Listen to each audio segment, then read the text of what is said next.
By the time this cold open ends, the Suns will have given up 2 more offensive rebounds.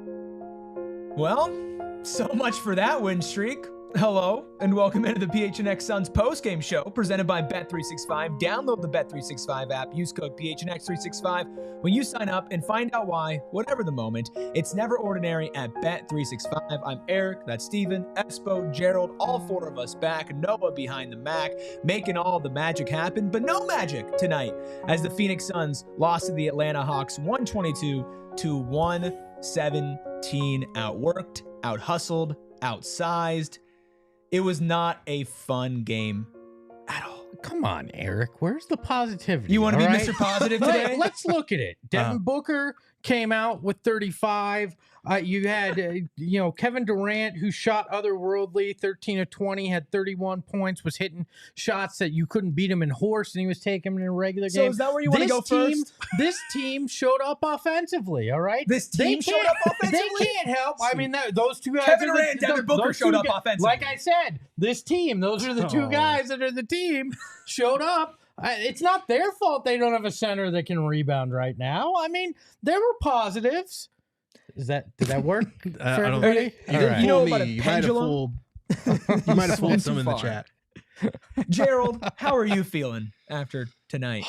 That's rough, man. And it continues to highlight the most pressing problem that we keep talking about, which is the center spot for this team. And I know that people are going to look at results like this one and, the loss to Charlotte not that long ago and other disappointing losses they've had scattered throughout the season and say there's nothing that can save this team. You just might as well blow it up. I just want to see what they look like with average center play. I just want to see what the ripple effects are of putting even, God forbid, above an average center with Kevin Durant and Devin Booker and the offensive firepower that they have. And I don't know if we'll get that because of the limited trade assets they have to work with in terms of bringing an above average starting caliber center. I don't know that you're going to find that before the trade deadline. But I just would like to see, and it's nothing against like Oso Ighodaro either. Like he's come in and he's played well. He's outperformed my expectations and probably a lot of people's. But when your second round rookie is probably your best option at the 5 spot and he's an undersized center at that, we're going to continue to see results like this. Like I know people don't like Jusuf Nurkic or what he brings to the table, but this team is getting absolutely annihilated on the boards right now. And there's no reprieve from it unless you make a move somewhere else. And part of that problem, you're starting a 6'1" point guard who you're not playing like an actual point guard. So why is he still starting at this point? I don't know. It's just problem after problem that continue to compound each other. And man, they just got absolutely annihilated on the glass tonight. I mean, if we're going to open up the show talking about rebounding, I don't think it's fair to put it on one specific person because there's 5 players on the court. And when only one of those 5 players is making an effort to put a body on somebody and pursue the basketball, which is the other part, I don't think the former or the latter are happening quite even closely to often enough for this team to neutralize a margin that they need to win. And I mean, they need to win as much as they possibly can because when you're conceding this many shots to a team like Atlanta that you played decent defense against, but they just score 20 points off of second chance opportunities, there is no outlet to win. You get 60-something combined from 2 of your big 3, and that's still not enough to overcome against an injured Atlanta team. I'm sorry. Rebounding is effort. Yes, Rebounding is a willingness to put a body on somebody and get a board. Giving up 20 offensive rebounds isn't just because, and I don't mean this as a knock at what you're saying because they do need a center, but it's not just because you don't have a center. Exactly. It's because the team as a whole is not doing the little things that are necessary to get the rebound. There's, Charles Barkley was all of 6'4". Like, I know he was listed at 6'6". You know what? He got boards because he wasn't afraid to put a body on somebody. Dennis Rodman wasn't the biggest guy out there. He just outsmarted guys to get the rebound and out-hustled them. This team is not putting forth the effort on the little things tonight that needed to be done to get those rebounds. And we knew Atlanta coming into tonight, even without Jalen Johnson, without DeAndre Hunter, they were going to be a problem as far as size goes. Onyeka Okongwu, Clint Capella down low, two very playable centers with very clear strengths. And then you even still have like Zachary Rissache. Like Vic Krejci's not small, but it's not just the fact that you were outsized, and it wasn't just, wow, look at Atlanta. It's sheerly just a physical thing. They're just getting the rebound first because they're so tall. No, they were flying to the ball. Like they were swarming it whenever it was a loose ball. They got so many offensive rebounds that weren't just, one tip, but a couple tips or in a couple people's hands. Atlanta was all over everything. And if you are a team where the Phoenix Suns, they have to be aware. I know that they are aware that their biggest detriment on the court right now is size, rebounding, and like athleticism down low. And if you know that as a wing, you should be doing everything in your power to scrap and claw and grind and try to just create a couple extra possessions or simply stop the opposing team from getting them. Because if you're also undersized, an offensive rebound usually means a layup or an easy shot, and it's just not a winning formula. In a game where you only lost by 5 points with the discrepancy on rebounds and the discrepancy on bench points, it's like these are things that could easily be cleaned up that are just not.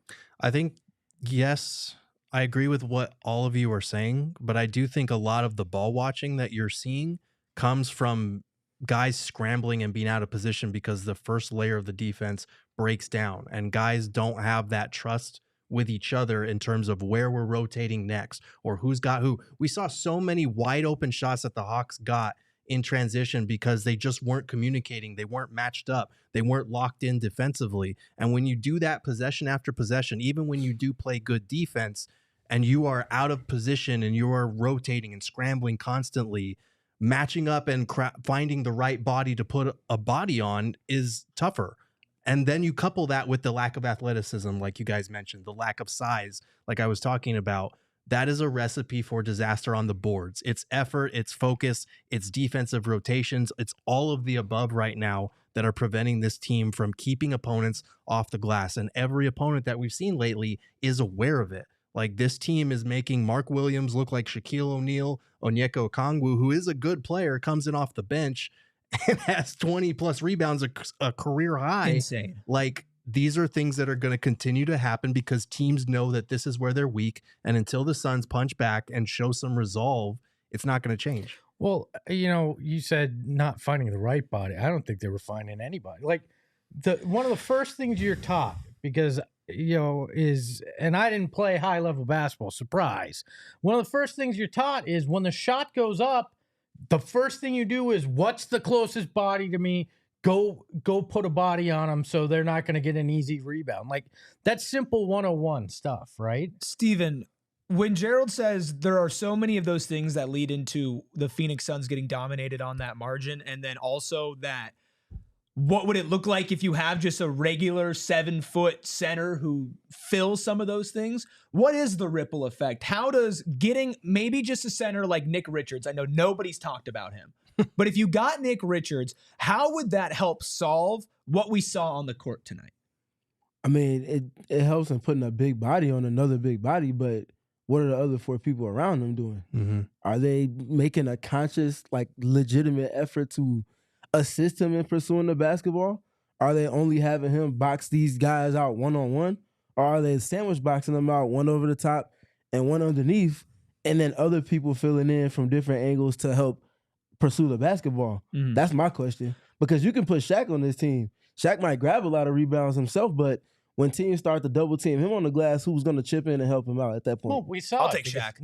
Nurk is a guy that can rebound the basketball, but even at times they struggled with him in that lineup because it isn't just one guy. It's a multitude of factors. Coaches always talk about gang rebounding, multiple bodies to the glass, all of these little cliches, but I'm just not seeing it from this team. And you can't win games when you're a smaller team like the Suns and you completely ignore a margin as important as rebounding is. And a lot of people talk about rebounding and defense being like exclusive as separate entities. They're very much one. You can't be a good defensive team if you don't put a period on your sentence by stamping it with the rebound. Is it easier, like Gerald said, if felt like a lot of people were scrambling in rotations, they didn't know where their man is? Is it easier to communicate and to be in those situations and be in the right position to help put a body on somebody if you know that your big man down low is doing what they need to do? I mean, that's independent of the big man, though, because if you're scrambling and whatnot, most teams don't send more than 2 bodies to the glass in modern NBA. Most teams barely send 1. And the fact that teams are so consistently getting close to, if not one of their highest totals in offensive rebounding and second chance points to follow on the season, time after time after time. That's why I keep saying that there's not just one thing or one external addition that can shift everything.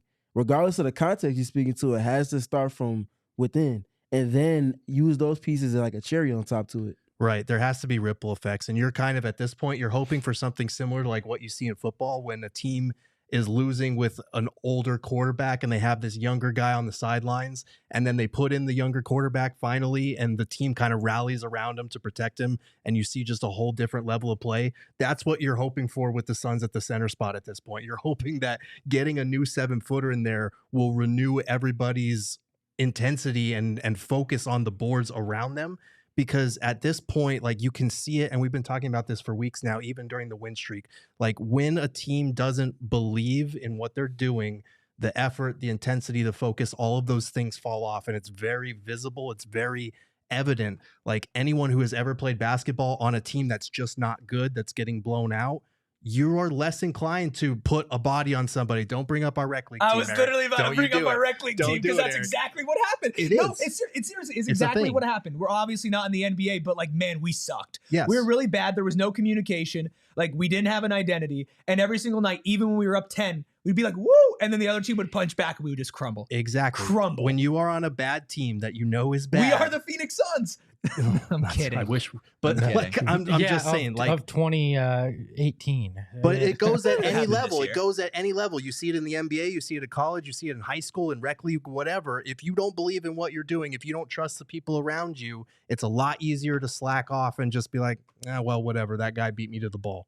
Yeah, and we saw it a ton tonight again. Well, to your point, 20 offensive rebounds for the Hawks means the Suns stopped them 20 possessions and did not stop them by getting that rebound. And that is right there problematic because this defense is not good enough to give up an additional possession with it. So it all snowballs. And I think you're all right.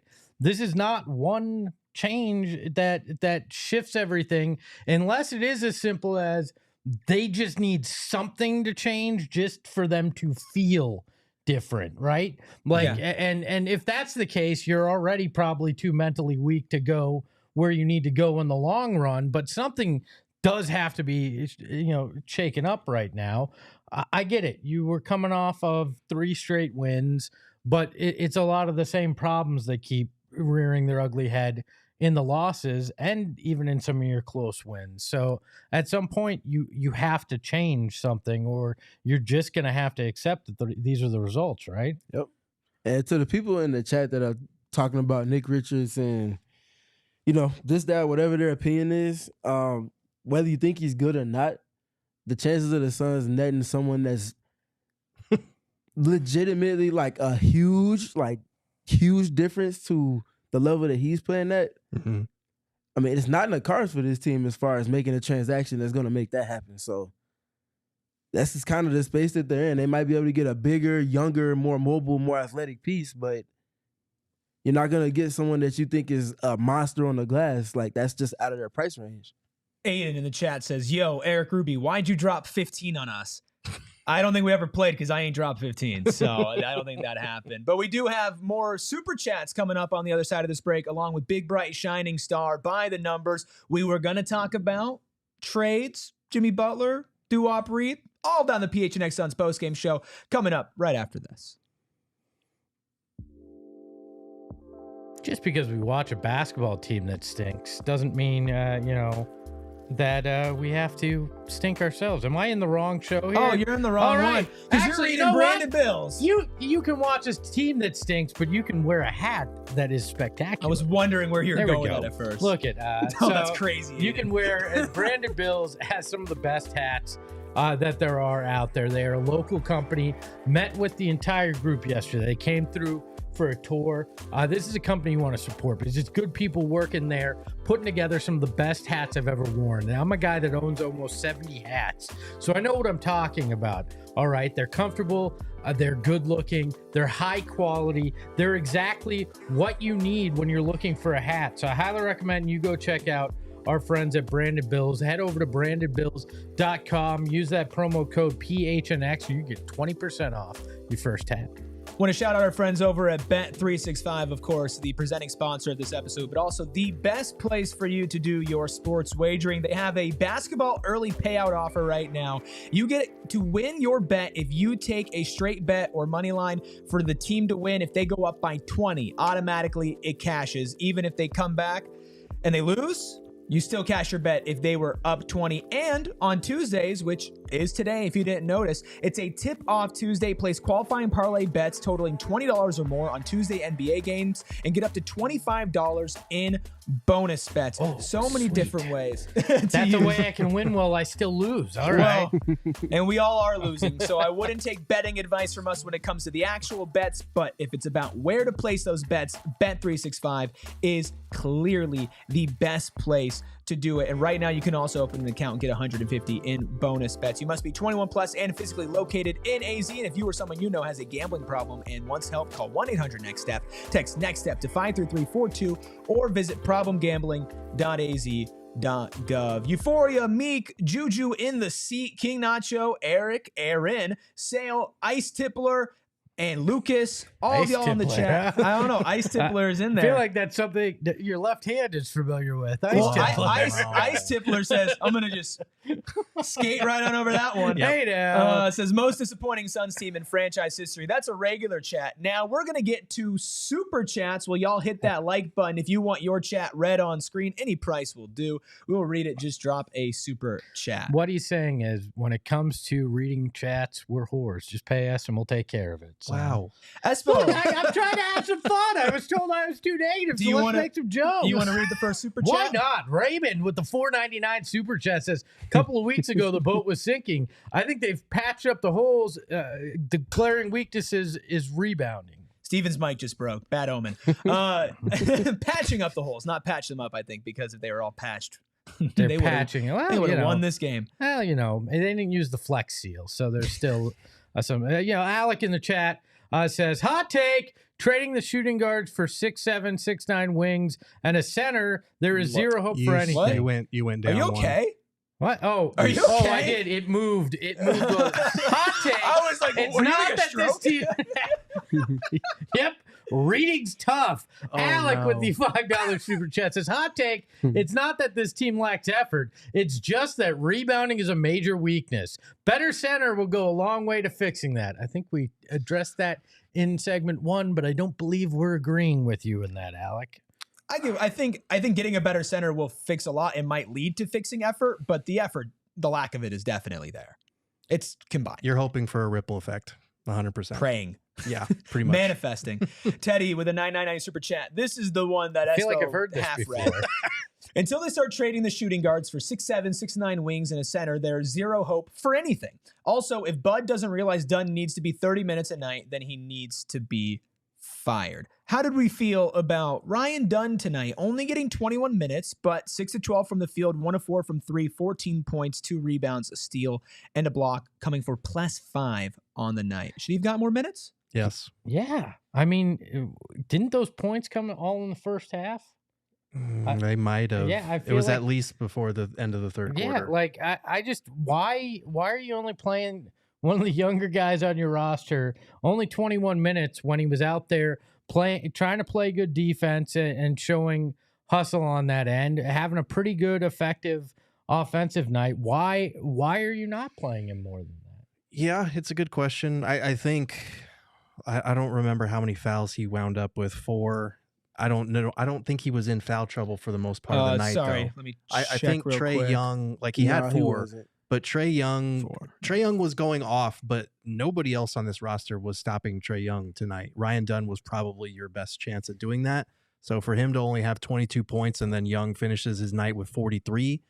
But he still only shot 13 to 31. So I mean, right. So you should probably leave Ryan Dunn out there if he's your best shot at putting a body on him or at least bothering him a little bit. Of the players that played true minutes, Ryan Dunn, or I'll extrapolate Ryan Dunn and Royce O'Neal, Kevin Durant, Mason Plumlee, Devin Booker, Tyus Jones, Grayson Allen, Bradley Beal. Also, who of that group is going to go and guard Trae Young? In Bud's mind, apparently Grayson Allen or Bradley Beal, because we continue to see it. And you give some Tyus minutes there too. Oh gosh, please! Good. And you see the game, and you see the game that Trae had for an exact reason, exact few reasons actually. Yep. I just don't understand why you have this kid that shows you that he's deserving and earned more minutes. You're probably 2 weeks late on it, but you finally come around to giving him the minutes that he's earned, and then you add on top of that a promotion, and then you get to a game where he showed that he can defend well, especially if he stays out of foul trouble. He stays out of relative foul trouble, especially compared to what happened when they played the Hawks on Thursday. And he plays just barely over 20 minutes tonight. Like, yeah, I don't understand it. I would have bailed on Royce after the first 6 minutes I saw from him tonight and give the rest to Ryan. Like, I mean, everybody knows my stance on plus minus. I like it about as much as teenagers like the fact that TikTok's going away. Not at all. Very timely. But you know what? 20. The social awareness is crazy. Minus 20. On fire. Minus 22 for Royce O'Neal. Yeah. Even I will admit that was pretty accurate based on the eye test tonight. So why not give Ryan more of those minutes? Not only that, like Royce O'Neal, minus 22, 2 points, 1 of 5 from the field, 0 of 4 from 3, right? Not grabbing a ton of rebounds either, 4 rebounds. You also didn't play Josh Okogie tonight, which is like, okay, if Ryan Dunn's only playing 22 minutes, Royce O'Neal is only playing 16 minutes and is a negative 22 in those with 2 points, and Josh Okogie's not playing, there is literally zero excuse for Ryan Dunn to not get 30. Grayson, 27, you're like, okay, not the best game from him, but it wasn't Royce O'Neal bad. But you have to find those minutes somewhere for him, because also if you're going to be losing and you're going to be worse than expected, you need to be putting your chips into the future, which is Ryan Dunn and Oso Ighodaro. It's why I think Oso should be starting, even with his clear deficiencies. It's why Dunn is and should still be starting and should be getting more minutes, despite his clear deficiencies. You need to see them grow and put them in positions to grow if you're just going to lose anyway, right? Or if you're going to be disappointing anyway. If you would have won tonight, you would have been 1 game over 500. You should still be giving your young players burn to let them be better, because that is going to be your saving grace this season, probably next season. And if stuff really goes off the rails, it's going to be your identity soon enough. You need to do that now. Right. And we're at the point where even taking out the long-term importance of this out of the equation, like just looking at what you have on this roster for this season, Ryan Dunn is a guy that needs to be out there more. And I think in Bud's mind, Grayson Allen is a better defender than what he actually is. And I gave Grayson a lot of props last year for his defense, because he was one of the few guys that you had to throw on opposing guards with the way that you went about your lineups. But this year he hasn't been as good. We've talked about how the Suns struggle to cover movement shooters. How many times did Garrison Matthews, who had 19 points off the bench, get open and get free? I think there were back-to-back possessions in the first half where Grayson just kind of lost him. And these are the types of minutes that could be going to Ryan Dunn, who at least is locked in, at least is going to be zooming all over the court, trying to cover his man. Like Royce, I get why Bud wanted to stick with him. You're trying to help him shake the rust off. Last game, he started 0 for 4 with 4 turnovers and then hit some of the biggest shots of the game down the stretch. So I get that he's earned some of that trust. But for me, like 27 minutes for Grayson's too high. 28 for Beal with the way that he played down the stretch. You could have gone a different way. And injured. And it's a very delicate tightrope that you are now having to walk, because you put Bradley Beal on the bench where you're having to feed him minutes, even if he's not playing well, because you have to massage those egos a little bit. For me, put Beal back in the starting lineup, take Tyus Jones out of the starting lineup, and let Tyus Jones be your actual point guard coming off the bench because this team is undersized. They're not even using Tyus as a point guard, and they need more minutes for Ryan Dunn. And all of these things are interconnected for me. Can I put on the tinfoil hat? You could do whatever you want. There's a reason we haven't seen Josh Okogie play. He becomes trade eligible in 30 minutes. He might minutes. already be there because it might be going off at East Coast time. No, I'm saying in an hour and 30 minutes. It's midnight on the East Coast. That makes it January 15th. He'll be eligible to be traded. If there were a game play Josh Okogie, it would be against a guard like Trae Young that's putting you through the ringer, right? Or you hold on to him because you don't want him to get injured because you saw what happened with Bradley Beal tonight. Sure, he came back in, but that ankle, I'm sure, is going to swell up tomorrow. That or it was a bad management of rotation minutes because you had the offense tonight, right? You needed the defensive stops. And Josh Okogie, one of the better offensive rebounding guards as well. So maybe he helps you on that side as well. So if you're not moving him, then it was a miscalculation in the rotation this evening. It was just generally very, very underwhelming to see them succumb to something that feels like they put up minimal resistance to. Once you acknowledge that, okay, this has been our issue, it's resurfacing yet again, and we just have no answer because it feels like it's a choice to not have an answer rather than there being measurable points of, trying to, like I said, put up some semblance of resistance. Like, I just really don't feel comfortable trying to put a lot of the stock in changing some of these things for the team on something external. Because it's not fair. Like, I don't care if it's Jimmy, I don't care if it's Nick, I don't care if it's Duarte Reef. Like, you can't put something that's embedded in this group and expect something external to come and change and shift that automatically.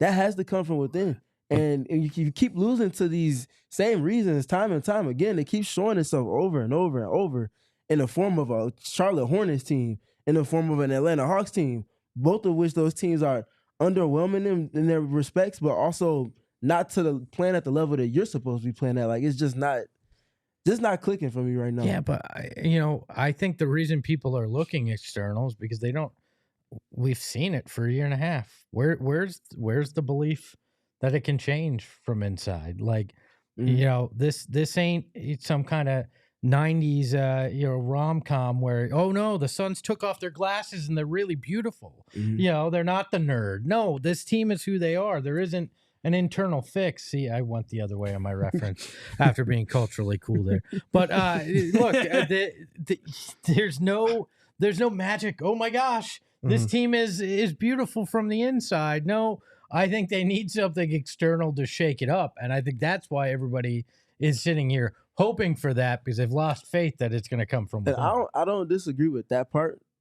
I think they need help, but I don't think the shift that you need to get back in alignment with winning to the extent of, like I keep prefacing, ducking the play-in tournament and being that top 6 team that your payroll certainly suggests that you should be, it's not going to happen from something else being added external. You have enough in-house to have that foundation and baseline be something that should be sustained to where you bring in a Nick Richards or whoever else you might want to mention, everything that they're bringing in terms of what their foundation is should just be added to. It should not be helping for you to have your baseline resurface. That's my main point. We got more super chats on the way later in the show. If you want your super chat read, go ahead and drop it in the chat. Thank you for that one, Teddy. Sparked a really great conversation. Love those types of super chats. But we are going to shift from a little negative to more positive. We're going to name our big, bright, shining star after this break. Everybody in the chat, I want you to let me know, who was your big, bright, shining star tonight? And for those of you that haven't hit the like button yet, I'm going to let it slide right now, but we're going to hit a break. By the time we come back from the break, I need you to hit that like button, hit subscribe, and if you're feeling saucy, turn those notifications on as well. I'll check back in with you. Drop your big, bright, shining star in the chat, all right after this break. I said it on a couple shows ago. I said, thank God we have so many weed sponsors because this Suns season has been downright stressful. I know a lot of you in the chat do like to indulge in some marijuana from time to time. If you don't, you should start with the Suns. You totally should start. And if you're trying to get some great premium flower for a great price and a very easy location, Colt Cannabis with our friends over at True Leaf, available at all True Leaf locations, and they have their exclusive magic marker, the Valley, aka Eric Ruby's been asking for magic marker, and they finally delivered. Visit TrueLeaf.com to find a local shop near you, or place an order and tell them that PHNX sent you. Specifically, say Steven sent me, SPG3 sent me. Can I get some Colt Cannabis? They're gonna nod their head. They say, I got you. Who? No, they're gonna know exactly what's going on there. They say, that guy, he owes us money. Get over to TrueLeaf.com, find your local shop, or place an order. Tell them PHNX sent you, or the culturally relevant Espo sent you.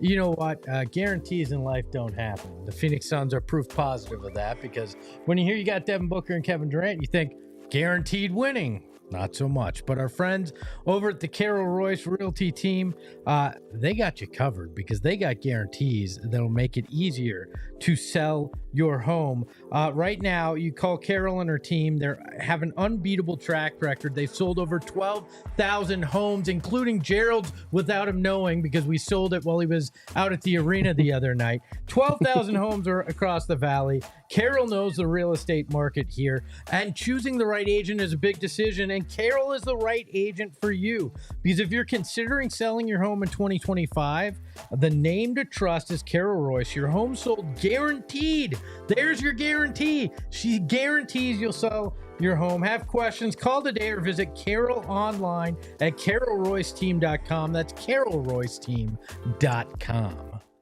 Best time to move is right before having a baby, right, Gerald? I guess so. That's what they always say. No, best times to move is when you don't know you're moving and somebody just sells your house out from under you. You know, you Just as never good. know. I bought you a nicer place. So Did you? You're with gonna the move money into an I made apartment from complex selling down your the old street. place. Oh, so okay, so this is all your transaction. That's Well, good. it's your money, my transaction. Wonderful. Yes. Are you guys done? No. So you're James Jones, and is that what we're doing? He's Torrey Craig. I'm just gonna keep moving him out of town and back in. Wow. Somebody in the chat.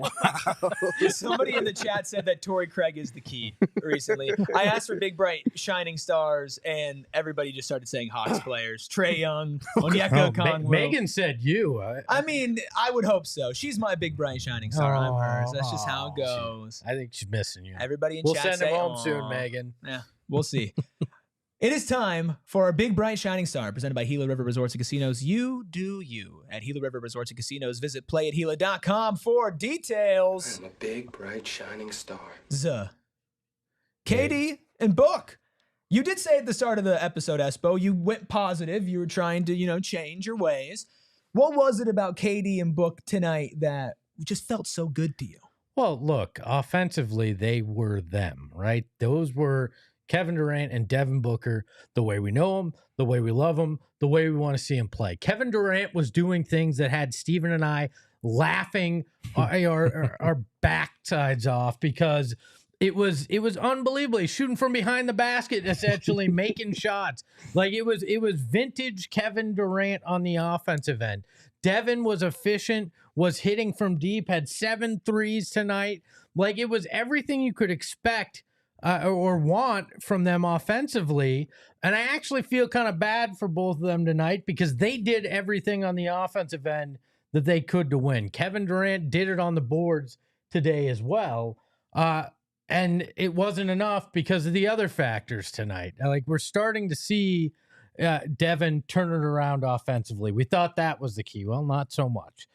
Kevin Durant's has been consistent all year. It's not enough. Like they were really good tonight. I'm just gonna say that. Yeah, they were. KD was incredible. A lot of those shots he was hitting, especially in that third quarter where he was kind of carrying the Suns, were nothing but net NBA Jam type makes. Yeah. And then Devin Booker turned it on as well. Over his last 3 games, he has made 17 of 35 threes. So, and this is coming off the 0 for 8 game. He's still got a long way to go to raise that 3-point percentage. But if he's going to be taking that many, it's good to see him kind of hitting his hot streak in January. But again, it's hard to feel good about any of this when you have Devin Booker and Kevin Durant combining for 66 points, and you're still losing to a Atlanta Hawks team that was 500 coming into the night and is missing Jalen Johnson and several other players. So, I mean, that's the demoralizing part to me. Like you said, Espo, for the season, we've been saying, well, if KD cuts down on his turnovers, he only had 3 tonight. If Devin Booker gets rolling, he shot 12 for 23 and 7 for 14 from 3, which he's only hit 7 threes in a regular season game once before in his entire career, and it still didn't save them from losing to the Atlanta Hawks. That is the mark of a team that has good players but is not a good team. You're wasting KD right now. Yeah. I mean, I hate to say it, but I mean, it's the reality. And you're starting to waste good Devin Booker again as well. And I think that's why it's so frustrating to everybody, right? Is logically, when you have those two guys and they play like they did tonight, that should not be the result you wind up with. But that's the reality of all of it. Yeah, that I've said a lot even before the season. Jeez, this thing just come on, y'all. It's a sign. It's ripping the Band-Aid off. We're falling apart. Yeah. Devin Booker had to be scoring in a close to the same hemisphere as Kevin Durant for this team to be where they ultimately want to be, which is playing basketball in June. It's tough and sad when you see a performance like we had tonight was quite literally a template of that. And that the margins are just what really hurt this team in terms of their winning efforts. That's tough to see. That should suggest to the front office that I can't speak for what's going on behind closed doors, but the urgency needs to be there. Like, Matt Ishbia is spending all of this money on this team, a historically high payroll. Most expensive ever. In history. And you get your 2 best players playing the way you need them to offensively and clicking the way that you need them to in succession with one another. KD posts up on this possession. Devin Booker comes on the next possession, knocks down the 3 off a catch and shooter in pick and roll. They're playing the way you need them to. You need to nail the pieces underneath them so that you can get the absolute most out of both of these players while they're still under your control. Can we all agree on something? We're going to call Steven's mic arm Bradley Beal because it's trying hard, it's falling apart, and we probably spent too much money on it. So, did we spend too much money on it? We are going to get to trades. As Steven said, it feels pretty obvious this team needs to make a move. We are going to wrap up talking about this game, so get your questions in. We'll read your super chats. And right now we are going to do By the Numbers, presented by Desert Financial Credit Union, Arizona's #1 credit union, named by Forbes. What's in the box? What's in the box is a lot of conceded offensive rebounds. 20 to 6. 20 to 6. At least they didn't give off many second chance points off that, though. Well, 27 points. That's well north of a point per possession off of those offensive rebounds. That's math there. Good job. That's tough. That's tough. I mean, honestly, everything else up there, like, it's whatever, but you look at that, that's the difference in the game. Mm-hmm. That's the difference in the game, and the fact that the Hawks wound up taking 14 more shots than the Suns. Like, we talked about this a lot last season too. Like, they were fighting an uphill battle against math, and they're actually taking enough 3-pointers this season, but it still doesn't matter if you're giving up that kind of volume of second chance opportunities, especially to a shorthanded team that was missing their starting power forward, who's one of their best players on their team. It's just unacceptable to let that happen. If I opened my Desert Financial Credit app and I saw numbers that looked like that, I'd be calling my financial advisor and going, "We got some problems around here, all right?" And he would be turning around saying, "You got some problems." Yeah. Right And then he's going to say, "That Steven guy owes you money," just like that. No, this is not about to become a trend. We keep, every time we open that, there's some glaring, the opponent has dominated in one category that swings the entire game. It's all crazy. I got to say to that is it ain't my fault. No, it ain't. I didn't do this.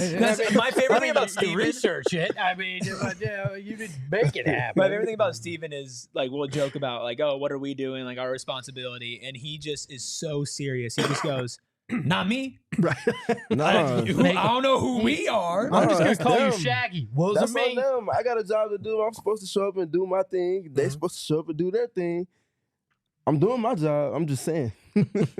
Well, let me continue to do my job. Let's read a couple of your super chats. We read the ones pertaining to the game. We'll save the ones for trade after the break. Teddy with another super chat, $4.99, says, team might as well be named to KD and the Oompa Loompas. Too damn small. This is a wing league, not small guards. No flex zone. Yeah, it's a wing stop in the league. Well, you need more wings than the Phoenix Suns have, right? Oh boy. Yeah, there's a wing shortage right now. More wings than they got in Atlanta. Yeah. I mean, you That's pick a up good one. You can't call them lemon pepper because they don't got the wings on this roster. Raymond with a $4.99 super chat says, rebounds only one part of the game. I think that's the next step of the evolution. Well, if it's like necessary evolution to stay alive and they can actually do that, then yes, but we'll see. It's starting to feel more like natural selection than evolution. Yeah. Ethan with a $1.99 super chat says, head band off forever. Gerald, are you tracking headband Booker stats? I haven't updated in a while. I'll update here in the next couple of days and see where we're at. But yeah, I mean, this year, with or without, there's been problems. Right. So. I can say last year in Indianapolis when he had, what was it, 64? 62? 62. In the locker room, I guess he usually takes off his headband after a certain point and he throws it in like the laundry bin or whatever. Mm-hmm. He takes off the headband and he gets ready to toss it in the bin. And then he like brings it back and he's like, "No, wait, this is a lucky headband. I need to hold this. I need to hold it down on this one." And he like put it in like a little safe space or whatever. So I don't know. I just thought that was a little quirky story to be. I thought you were gonna say he took it off and he missed. Well, not when he dropped 62. I know. I wonder if he still has that headband. Has he washed it? I'm sure he does in some capacity. If they washed it, is that the problem? Sure. Well, that's the whole nother If he question. didn't wash it, he's gonna need Mando for his forehead. Holy hell! Hey, there's one thing we know about Mando is they got it for your forehead.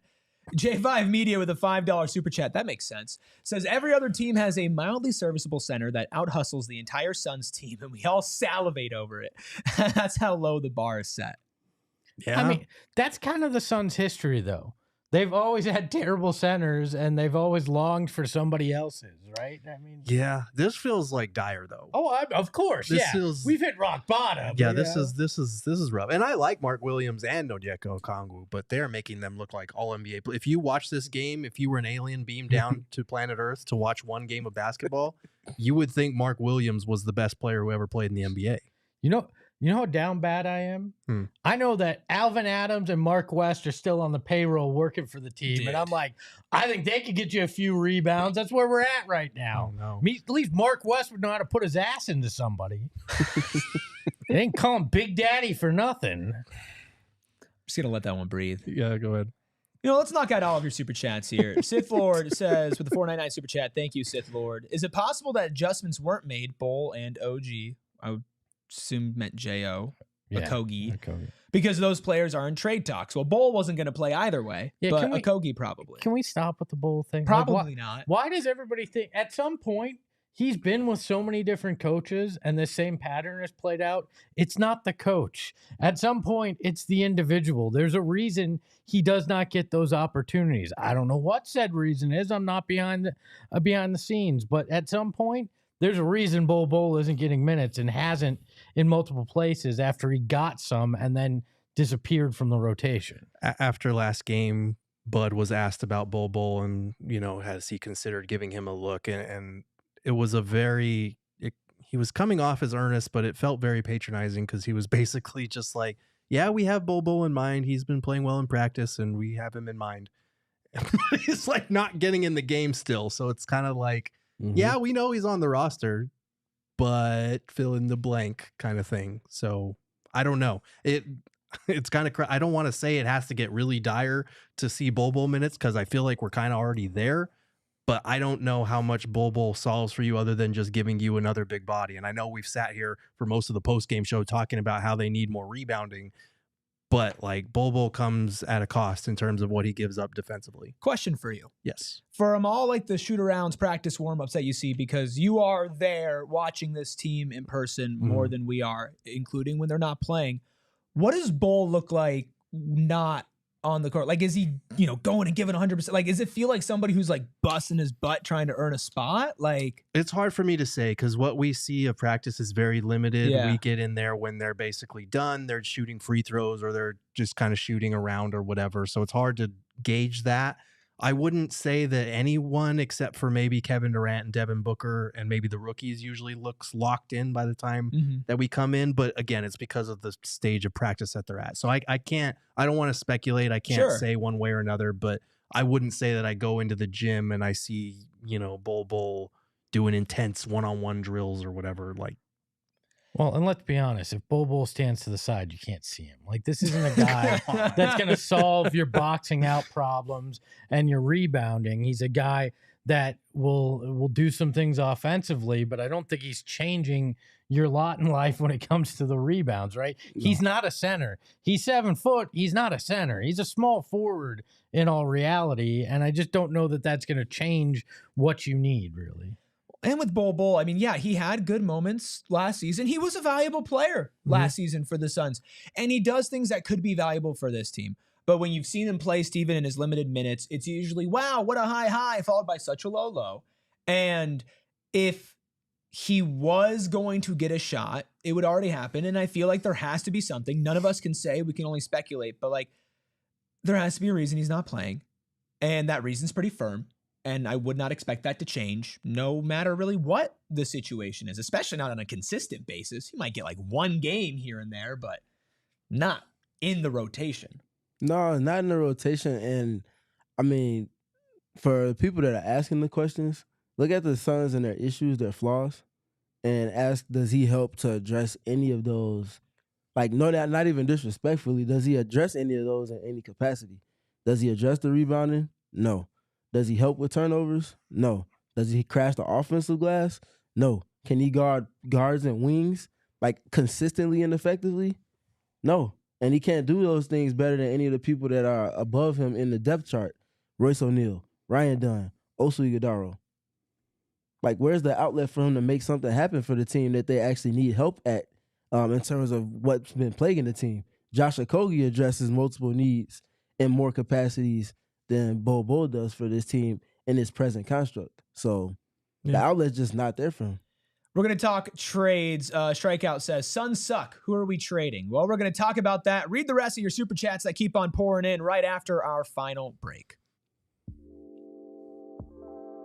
Circle K is a fantastic place, not just to stop and get gas. Man. I know, and you just got to draw them in with a little undersell, get their attention, and then hit them with the knockout blow, which of course is the Inner Circle membership. You want to take this one here? You can handle it. Well, tell me what you love about Circle K. I trust in you, Eric. Do you? I love that you love Circle K. Well, I love that Eric. you love Circle K. Yeah. It's one of the only things that we can bond over. Can you be careful with that hand and that mic? Can we talk about Circle K? Circle K, oh my God. You pump gas with either one of your hands, okay? And when you do it, if you just join the Inner Circle, you can get 25 cents off per gallon for your first 5 fill-ups. After that, you get 3 cents off per gallon every day per fill-up as well. You can fill up twice, 2 different cars. You still get that 3 cents off. Eventually, if you fill up with your left hand enough, you jump up to a 5-cent off per gallon deal. But it's not just gas. No, it's drinks, it's snacks. You can go and get their member-exclusive beverage deal. Join the Inner Circle, and members like you can get any size Polar Pop or Froster for just 79 cents. Download the Circle K app today. Terms and conditions apply at participating locations. Visit CircleK.com for details. Look, the chats inform me that our big, bright, shining star is this dude sitting next to me, and I forgot my shady That's my ways. dad. My dad and my wife. Look, I love you all. You got to have your cheerleaders, right? I mean, the Suns have Bol cheering for him on the bench. You got your wife and your dad in the chat. There's nothing wrong and Ryan with that. Dunn has me. And I need my shady rays because it is so bright sitting next to this man. And I know I'm pale, but come on. Well, it is. It's the reflection off the light. It's a second light. And that's why I need them, because it's so bright over here. And you need a pair of shady rays. They are some of the best polarized sunglasses in the world. Yeah, not just Arizona, not just the United States, in the world. And 300,000 people have rated them 5 stars because they're just that good. And guess what? They've got a guarantee. If you lose them, if you break them, they're going to replace them. And we all know you're a bunch of klutzes, so you need that guarantee. So exclusively for you, our viewers and listeners, Shady Rays is giving out their best deal of the season. Head to shadyrays.com. Use the promo code PHNX. You're saving 35% off those sunglasses. Let's knock all these super chats out. We appreciate all of you who are in here still watching strong. Make sure you hit that like button. I know some of you haven't. I'm going to forgive you for now, but come on. Throw us up. I'm not going to forgive you. If we don't get to 100 by the end of this, I don't know what I'm going to do, but it's not going to be pretty. I don't want to know what that is. I'm Please worried. get us to 100 Please likes. get us to 100 likes. Teddy with the 999 super chat says, they've got 7 guards on the main roster. 7. And they're all under 6'6". LMAO. What a joke. God-awful roster construction. Trade them. A lot of guards. Trade the guys that constructed the roster or the guys on the roster. Mhm. Yes. All right. That's part of why I've always said they're 2 moves away from where they want to be. Mhm. Sustainably going into the playoffs. Is one of those getting a new GM to make the second move? If that's the case, then it would have been 3. Teddy Big Bucks keeps dropping super chats. 199 from Teddy again. Thank you. Says, can they go get Ayton back? ... We got bad, all right? I mean, they could. I don't know that I it don't know if they fixes could. anything. Yeah. Could they? Bradley, If they called up the Bradley Trailblazers? Beal for DeAndre Ayton. I think the Blazers say yes. Imagine giving up DeAndre Ayton and getting what you got in return, and then giving up Bradley Beal to get DeAndre Ayton. Yeah. The optics are awful on that. Yeah. Junior. It's a Sophie's choice that you don't want to make either way. Like, I'm going to stop it's us not from too doom good spiraling. choice. I'm going to Please. pull us out of this. That's a wild- that's a Pull wild us out of this. I'm not going to bring That this is to a a happy wild place, but I'm bringing us to a different one. Junior with 125 pesos for a super chat. Thank you. Says Suns can go shot for shot versus top offensive teams, but always lose versus young athletic teams. Why? Because they're so lazy and no hustle. Just talented. Well, and I don't think they have young athletic guys outside of Ryan Dunn and Oso Iguodala that are going to compete with that as well. I mean, I think that's a big problem as well. Haas with the 299 super chat. I don't know. Is that Australian? Like, what is the A? Yeah, I think it's Australian. And Haas very much sounds like does sound an Australian. Australian. Says, need Butler to cause big problems over the next few days. And Grant with 499 super chat says, I think the writing for J.O. for Nick is on the wall, and it needs to happen tomorrow. But they will 100% also have to make at least 2 more moves. Let's talk about all of those trades. Let's start with Jimmy Butler, because we did get more reporting on that earlier today. We touched on it in our pregame show, but we should bring it up here. Sham Charania tweeted, suspended Heat star Jimmy Butler told Pat Riley in a face-to-face meeting that he wants to be traded and will not sign a new deal in Miami. Gerald, since you missed pregame, I want to set you up for this one. Were you shocked to hear that Jimmy Butler no longer wants to be in Miami? I was just floored by that reporting. This is pretty consistent with what we figured were happening. That there's a lot of posturing going on, a lot of public posturing going on right now, and each side is going to continue to stack it on until one side in this game of chicken decides to blink and back down. And I think it's going to drag out all the way to the trade deadline, and I think there's a chance that Jimmy Butler is still on the Heat past the trade deadline, and they wait till the summer to try to negotiate a sign and trade or try and get him to opt in so they can trade him then. I don't know if this gets resolved neatly or cleanly, but if it does, it's probably going to lead up right up to the trade deadline unless something changes drastically. It doesn't feel like Pat Riley is the type to back down, which is what we've been saying since day one. No, I mean, unless it just feels like it at this point. I mean, he's got his players coming out and saying they feel better off with Jimmy Butler not there, and he may just go, you know what, it is better in general for my team and for this locker room, and it's not going to be plausible to just have him stay away. So we may have to send him away, but he's not going to just accept a poo-poo platter of it. You're going to have to get real creative to find, third and fourth teams that can get them enough of what they want, because Pat Riley will not do something without feeling like he came out of it getting it a handful of assets that he wants, because he likes to feel like the smartest guy in any deal. Butler has to go toxic.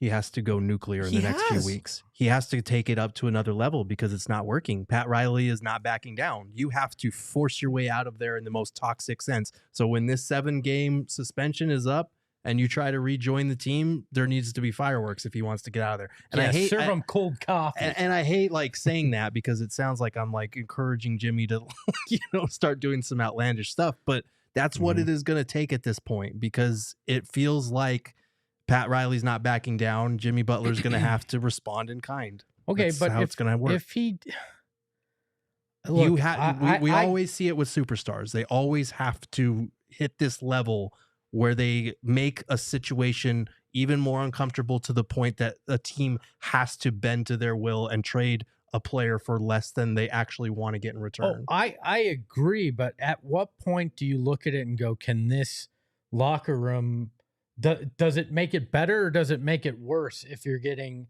a guy like Jimmy Butler, if what he does to get out of the city is something that's nuclear, right? At what point are you just adding another problem to it? I mean, he's not young. He's 35, and he's injury prone.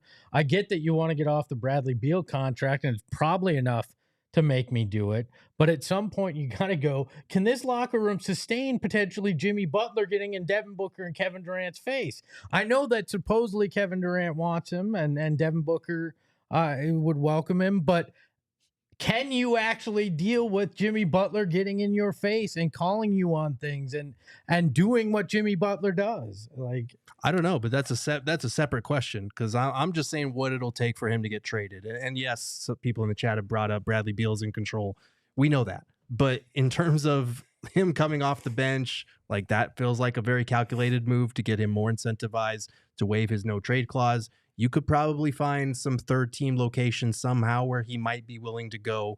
Like, for me, the first and most immediate hurdle that you have to get past is Pat Riley caving and taking an offer maybe less than what he wants right now. It ain't gonna be Bradley Beal, though. We know they're not. Well, no. That's why you would, I know. Yeah, you would need a third team or possibly a fourth. It feels like the complexities of it all is the only reason why it hasn't happened, especially considering Jimmy's only expressed sustained interest in one location, and that one location happens to be the one that Miami and the Suns will have to jump through the most loopholes to construct a deal where, I'm not gonna say everybody involved feels like they're breaking off even, but because Miami will never feel like they're getting the requisite level of return on investment with Jimmy. But that's why I feel like it's gonna end up going all the way down to the February 6th deadline. And at that point, if, to Gerald's point, Jimmy hasn't upped the ratchet even the slightest bit more, it's just not gonna ultimately be what he desires. I feel like Pat Riley, Espo knows better than anybody, was more willing to play hardball just to be the right guy, like you said pregame. Yeah, he didn't give me my extension when I demanded it, and you should have seen some of the stuff I did there. Yeah, to try to get it. I have a question to wrap this up, a temperature check. So am I correct in saying that, like, a couple weeks ago when this all started, we all would have done Bradley Beal first round pick for Jimmy Butler if it was possible, like if all sides agreed, right? Yeah. Yes, from all around? Mm-hmm. Have any of the shenanigans or the way that he's been acting or just time to think and chew on it, has that changed anybody's opinion going forward? Is anybody more hesitant, even if you'd still do it, but more hesitant to make this move after seeing more of this unfold in the public eye? Yes. I think I'm more hesitant because of the amount of money that you're going to have to commit long term to it. And there's certainly more questions. I don't know that, originally I thought, it could fix your problem with toughness. I don't know. I don't know right now. Yeah, I genuinely don't either. And I hate to sit up here and feel like a hypocrite by saying that, like, this team needs more energy, they need more passion, when a guy like Jimmy Butler provides that. But, like, I genuinely don't know if that would be enough to fix this team. I genuinely don't know how the locker room responds to a guy like Butler. And I think that even if they do trade for Jimmy Butler, okay, you still have a glaring center problem, and most likely your first round pick is probably out the window unless something incredible happens right at the trade deadline. It's tough for me because this team has so many different needs. I think if you trade for a center, you still shouldn't be done in terms of what you need to add to this team. If you trade for a Jimmy Butler, you still shouldn't be done in terms of what you need to fix this group. So it's kind of hard for me to sit here. I do feel like they do need a change of some sort. They can't just stand pat, obviously. We all know that. But I don't know that Jimmy Butler coming in is going to fix everything for this group. Steven, yes or no? We said a lot. What was the original? Would you just can give me a simple yes or no? Would you still do the trade Beal in a first? Yeah, of course. Not even a question. I would, because Jimmy's a walk-in culture. He's one of a few that are cut from the superstar cloth that's also cut from the role player cloth because of how he ascended in his career. He came in underrated, went to one of the blue-collar schools, especially with who their head coach was at the time at Marquette, and was trained in ways that Dwayne Wade was. And climbed up the ranks with Chicago, and obviously bounced around the league from there, but went from an underrated draft pick to, he's really good, to, he's not just good and brings effort, but he's also skilled. And now he ascended to being a number one player on the team that went to the finals in situations where they were not expected or anticipated to at all. If you're watching us on TV, go PHNX.com. The party always continues. We also have a few more rumors flying out there. We mentioned Jimmy Butler, another trade. Let's wrap it up talking a little doo-wop wreath and Nick Richards. Steven and I recorded a video earlier today right here on PHNX Sports if you want to check that out, where we really dove into it. Steven brought some great perspective on that. Gerald, I know you're writing an article tonight talking about doo-wop wreath. Where do you stand as far as the hierarchy of who the Suns should target in trades? I think he is a guy that can help you for a fraction of the cost of what you're going to have to pay for, obviously, like a Jimmy Butler or even a Nick Richards, to be honest with you. I think you could probably get doo-wop wreath for a vet minimum contract and a second-round pick, maybe even slap some protections on that pick if you can, because the Portland Trailblazers have 17 centers on their roster. But outside of that, I don't know how much he moves the needle for you. I think a lot of us on this panel have talked about how much we would be intrigued by seeing what a stretch big could do for the Suns. We talked heading into the season, we were talking a lot about Jusuf Nurkic and working on his three-point shot over the summer and what that hypothetically, if he could just be average as a three-point shooter, what that could open up offensively. That obviously did not come to fruition. Doo-wop wreath is not a fantastic shooter. Last year, he shot about 36% from three on like 3 attempts per game. That's kind of the threshold for what you would need to make this offense a little bit more dynamic and open things up for your scorers, just by having that type of pick and pop threat, a guy who likes to take above the break threes. But he is also not a fantastic finisher around the basket. He's undersized at 6'9". He's not a great defensive rebounder, which is not going to help you in a game like this. Honestly, it feels like on the court, he spends a little bit just as much time at the 4 as he does at the 5. So for me, this would be a move that you make in conjunction with at least another move. Like Steven brought up Robert Williams. If you could find a way to lump those two into the same trade, that would be ideal. But if you just go out and trade for doo-wop wreath, you know, this is a guy who's the 4th-string center on a very bad team. And I think he could be better than that in the right context, but he's not going to solve your need for a starting center to me. No, I don't think you're going to find a solution for a true starting center. I think you're going to have to patchwork. I mean, yeah, it wouldn't shock me, to your point, that they trade for 2 centers between now and then. You know, they need to do multiple things right now. You know, I'd even, and I know this is, you know, not going to surprise anybody, I'd put in a call to Frank Kaminsky and go, you want a 10-day? You want to come here? I mean, he just had 13 assists in the G League. He had 30-some-odd points in a game. I mean, at least it's something, you know, he's a good locker room guy. Like, you just try anything at this point at that big man spot. And then, you know, just to take a quick step back on the Jimmy Butler stuff, if you're waiting until February 6th, you may already be past a point where anything is going to help put you back within shouting distance of anything you want to accomplish. So we got so much more trade talk, Suns talk, and everything coming at you tomorrow. No game, which means we are going to be live at 3. The last thing we're going to do is we're going to take a look at our betting standings and read one more super chat. Then we are getting out of here because Gerald needs to type away tonight, and we want to respect that. Let's take a look at our earnings. Surprise, surprise. We all lost. Steven, 64.92, still in the lead, creeping closer towards the negative, but it's okay because Espo and I are way down there. Negative 73.50. for me. You got another in you? There it is. Negative 215 for you, Espo. We were all so close, but also not at all. I'm starting to feel like the Suns. I could talk a big game. I looked really good coming in as the defending champ, but whatever is going on, this streak needs to be broken before February 6th. Otherwise, I'm in big trouble. Only difference is you won a championship last year. Well, that's true. No. Junior with a 50 peso super chat. Thank you, Junior. Says, hoping Bud tries to start Book, Beal, Dunn, KD, and Oso.